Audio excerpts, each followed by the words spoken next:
Arithmetic mean, individual series done, discrete series done. Now continuous series. Continuous series कौन सी होती है?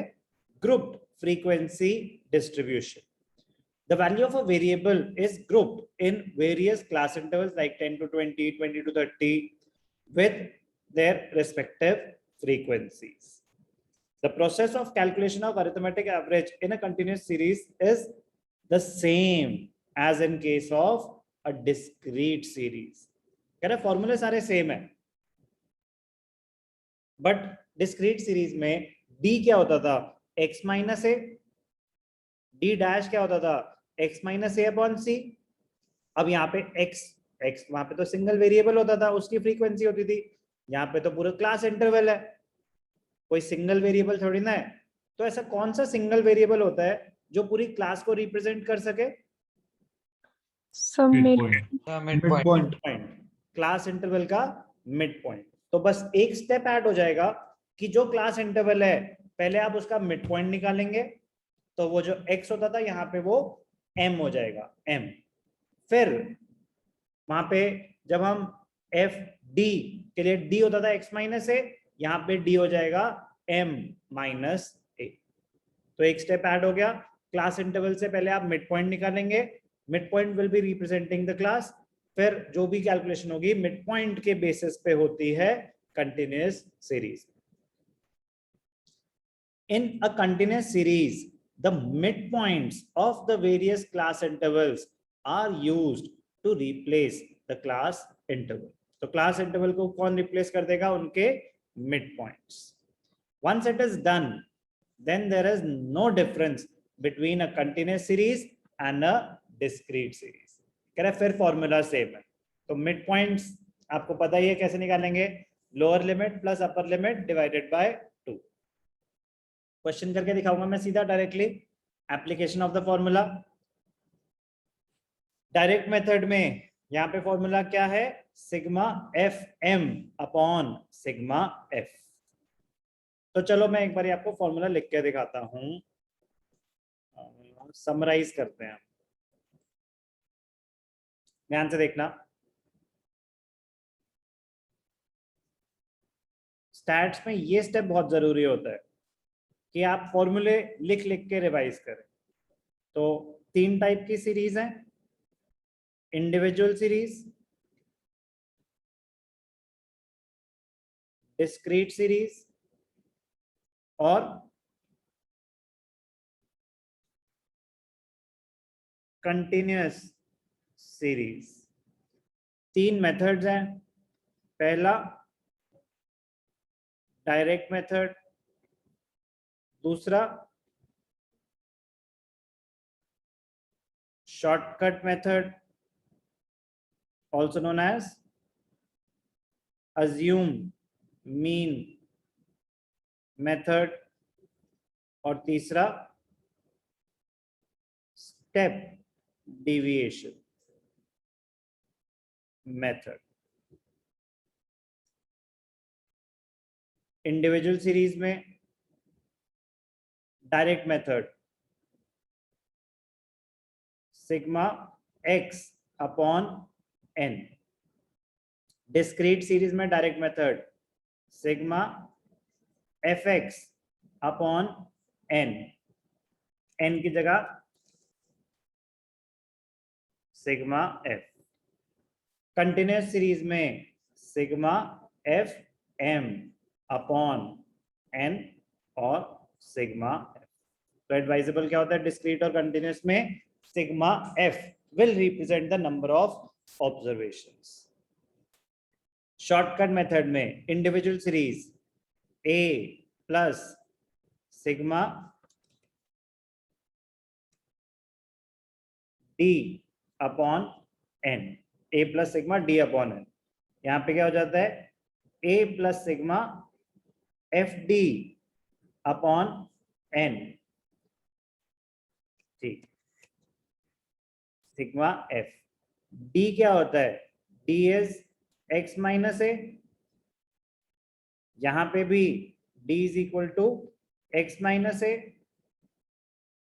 यहां पे कंटिन्यूअस सीरीज में शॉर्टकट मेथड का फॉर्मूला क्या होता है? यहां पे भी F D upon F A होता है, बट यहाँ पे डी का मतलब होता है एम माइनस, ये ध्यान रखना है। कोई डाउट? No, sir.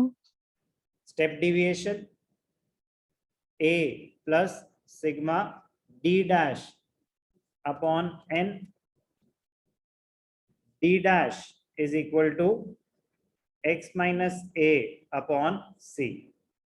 तो डिवाइड करा सी से तो मल्टीप्लाई भी करेंगे सी से। डिस्क्रीट सीरीज में a plus sigma F D dash upon sigma F into C, और यहाँ पे क्या हो जाएगा, यहाँ पे भी एग्जैक्टली सेम फॉर्मूला है,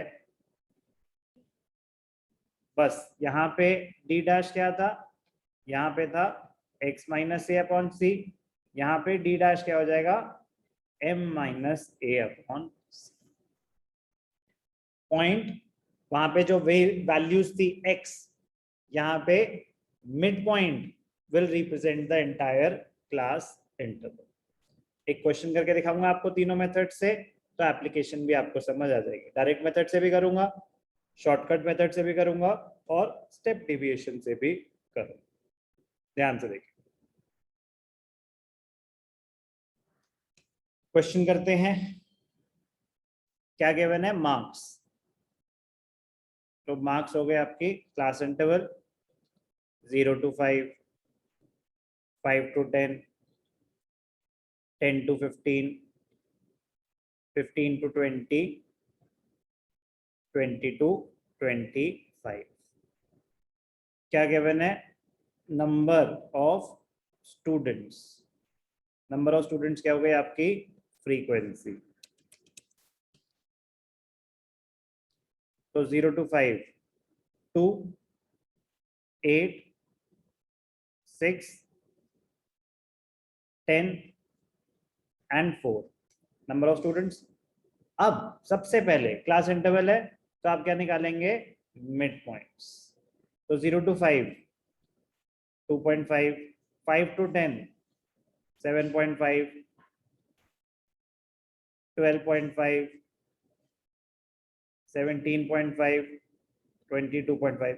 ये तो कॉम्प्लिकेट हो गया मैटर, ऐसा कुछ भी नहीं है, m आया ना अभी, कोई बात नहीं, हो गया। तो तभी तो क्या करेंगे हम, जब अज्यूम मीन लेंगे, तो जब आप d निकालोगे, d का फॉर्मूला क्या होता है, m माइनस ए, और a हमने क्या लिया है 12.5, तो 2.5 माइनस 12.5। सर इसमें भी हम एक कोई भी ले सकते हैं? हाँ, ओके सर, बीच की वैल्यू लेंगे तो आधे नेगेटिव हो जाएंगे, आधे पॉजिटिव हो जाएंगे। Okay sir, okay sir. -10, -5, 0, 5, 10, ज्यादा ऊपर चला गया। सिग्मा एफ, सिग्मा डी तो शून्य हो गया। अब हमें क्या चाहिए, F D, F into D, -20, 8 into 5, -40, 0, 50, 40, 40, 50, 90, 60, तो 30 आ गया एफ डी। डी डैश 5 से जा रहा है, -2, -1, 0, 1, 2। F D dash, F D dash, 2 2 जा 8 1 जा 0, 10 1 जा 4 2 जा 8। F D dash 18, 12, 6। एक छोटी सी चीज जो मुझे पहले कैलकुलेट करनी चाहिए थी, एफ एम, बड़ी बड़ी चीजें तो सारी कैलकुलेट कर ली। एफ एम 2 इंटू 2.5, 5, 7 8 जा 56, 5 8 जा 40, 60, 12 6 जा 72, 6 5 जा 30, 75, 175, 22.5, 88, 4 5 जा 90। वेरीफाई कर लेंगे, थोड़ी सी कमजोर है कैलकुलेशन। 65, 70, 140, 140, 140, 240, 310, 310, 405, 65, 70, 70, 70, 140, 140, 240, 310, 405। ठीक है ना? 65, 70, 70, 70, 140, 240, 310। ठीक है, अब ध्यान से देखना, कैलकुलेशन समझ आ गई? पहले कैलकुलेशन करनी चाहिए। सारी कैलकुलेशन समझ आ गई? कोई भी डाउट? अब मीन कैलकुलेट कर लेते हैं, एक एक करके तीनों मेथड। पहले सबसे पहले डायरेक्ट मेथड। डायरेक्ट मेथड क्या कहता है? Mean is equal to sigma F M upon sigma F. Sigma F M कितना निकला हमारा? 405। सिग्मा एफ 10, 20, 30, 30, 3 से जा रहा है, 3, 10, 3 1 जा 3, 1 0, 3 3 जा 9, 1 5, 15, 13.5। ठीक है, ये था डायरेक्ट मेथड। अब अगर हम करते assume mean method, a plus sigma F D upon sigma F. Assume mean क्या लिया हमने? 12.5 plus sigma F D 30 upon 30, तो क्या आ गया? 13.5। Step deviation method, a plus sigma F D dash upon sigma F into C. 12.5 F D dash, F D dash 6 divide by sigma F 30। Common factor क्या लिया था? D से लिया था ना 5, तो 5, 6, 6, 6, 1, 13.5। तो तीनों मेथड से सेम आया। आप डायरेक्ट मेथड करें, शॉर्टकट मेथड करें, या अज्यूम मीन मेथड करें, बहुत स्कोरिंग है, बहुत इंपॉर्टेंट है, आगे बहुत सारे डिफरेंट डिफरेंट जगहों पे काम आता है अरिथमेटिक मीन। क्या करा हमने? कंटिन्यूअस सीरीज में अरिथमेटिक मीन कैसे कैलकुलेट होता है। डिस्क्रीट और इसके फॉर्मूले ऑलमोस्ट सेम थे, बस फर्क क्या था यहाँ पे? Mid point will be representing the entire class, बस उतनी सी पॉइंट का ध्यान देना। सॉरी।